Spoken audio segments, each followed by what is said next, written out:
उससे ज्यादा वोट आजाद उम्मीदवार जो पीटीआई के उनको मिले और मैं इतना ज़र्फ रखता हूं कि मैं इस बात का ऐलान करता हूं कि पीटीआई वहां पर उसका हिमायत याफ्ता आजाद कैंडिडेट जीता है और मैं इस सीट को अवेल नहीं करूंगा। अगर एक नेशनल वेव में लोगों ने किसी को भी वोट दिया है तो हम उसका एहतराम करते हैं और मेरी ये सीट, ये इलेक्शन कमीशन के मुंह पर एक तमाचा भी है। हक दो, जो जीते उनको जिताओ, जो हारे उनको हराओ।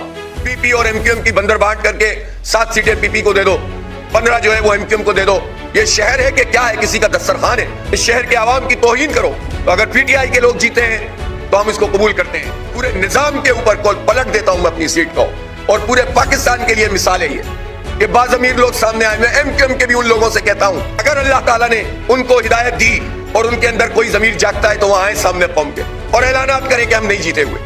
ये क्या फ्रॉड पूरे कौम के साथ किया जा रहा है? इलेक्शन के नाम पर 38 अरब रुपए जाया करके कौम के, आपको अगर हाथ से लिखे हुए रिजल्ट देने थे तो ये तमाशा करने की क्या जरूरत है? शर्म नहीं आती नून लीग को, नवाज शरीफ को और बिलावल और जकारी को और एमक्यूएम वालों को? तो मैं क्या कहूं, जानते ही हैं उनको, तो बहुत ही, उनको भी जानते हैं, इनको भी जानते हैं। शर्म नहीं आती? इस जाली मैंडेट के साथ ये अपनी स्पीचेस कर रहे हैं, पूरी कौम पर मुसल्लत हो रहे हैं। डूब मरना चाहिए इन लोगों को।